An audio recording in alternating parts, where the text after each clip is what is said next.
Coffee Break, Theater, Optics, and the Illusion of Success by Daryl Allen II. All the world's a stage, and all the men and women merely players. This morning I ran a 5K, my first. It took me nearly an hour. For a relatively healthy man with 2 functioning legs, that is objectively terrible. But the photos look good. I smiled, looked determined, and crossed the finish line looking athletic enough that most people scrolling social media would probably assume I completed the race in a respectable time. I may also be too hard on myself. I finished the race, supported my daughter, and completed something many people never attempt. That realization stayed with me all day.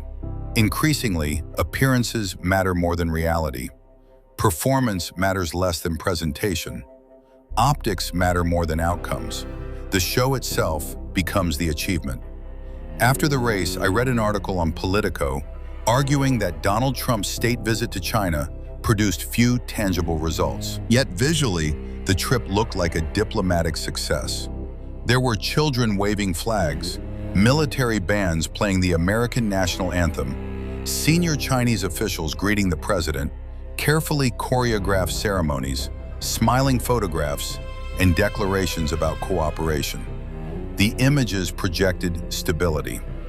We also may be too hard on Trump for the seemingly weak outcome of the trip. To be fair, Trump likely had legitimate objectives beyond optics. Issues like business agreements, strategic competition, and the continued existence of Taiwan as a functioning, self-governing entity, and most importantly, the sale of American soybeans. But diplomacy is often as much about signaling as substance. In a world shaped by wars in Ukraine, instability in the Middle East, and rising tensions between major powers, perhaps part of the trip's purpose was simply to demonstrate that the United States and China can still engage without openly collapsing into confrontation. Sometimes the show is the win.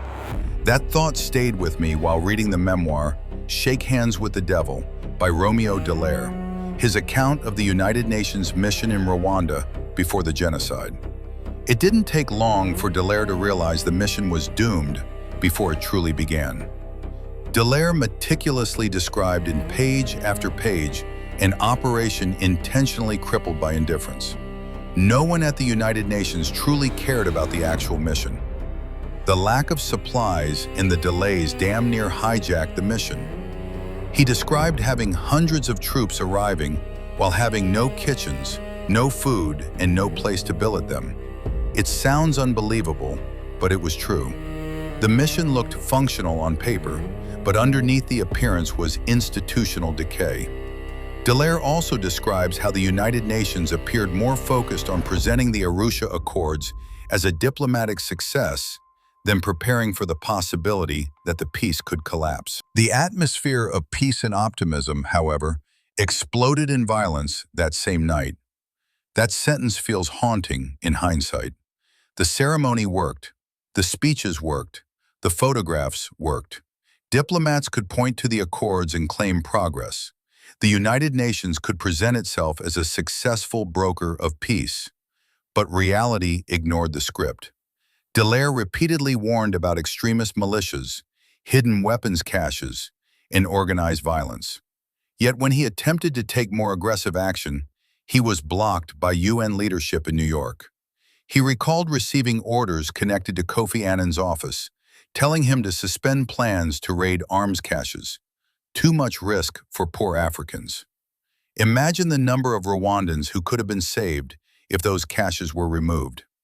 It took me to task for even thinking about raiding the weapons caches and ordered me to suspend the operation immediately. The bureaucracy feared disrupting the appearance of neutrality and peacekeeping procedure more than it feared the growing possibility of mass slaughter. That is the trap of theater. Institutions often become addicted to preserving appearances because appearances are politically useful.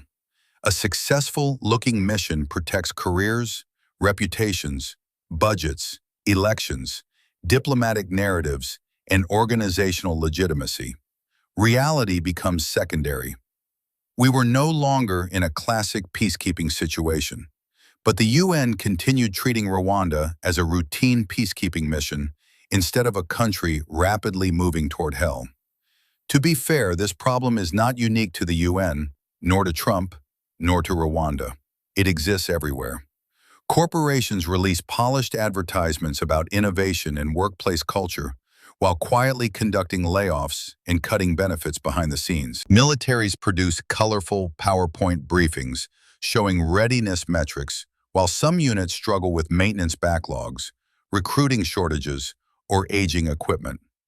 Governments hold press conferences announcing ambitious infrastructure projects, reform initiatives, or peace agreements that are never fully implemented.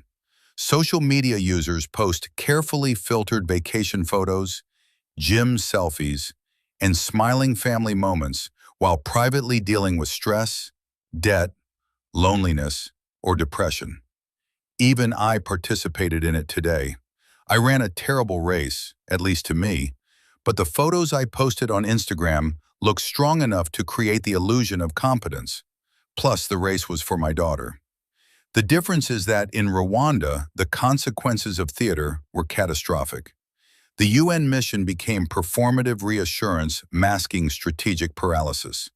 Western nations publicly supported peace while privately refusing to commit the resources necessary to enforce it. Dallaire observed that poorer countries were essentially renting soldiers to the UN, while wealthier nations' personnel avoided meaningful risk and were provided with adequate supplies.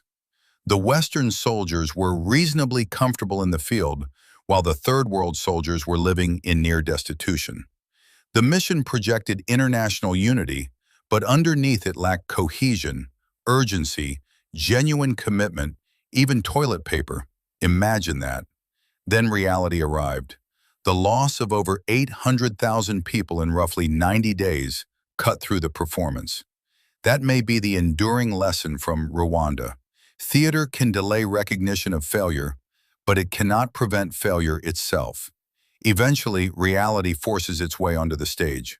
The danger today is that modern politics, media, and diplomacy increasingly reward appearance over substance.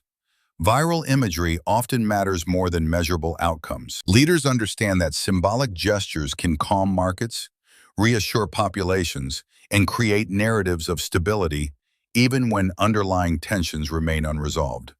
Sometimes symbolism matters. Sometimes avoiding escalation between major powers is itself an achievement. But when institutions begin prioritizing the appearance of success over confronting uncomfortable truths, they become trapped inside their own production. And eventually the audience stops believing the show.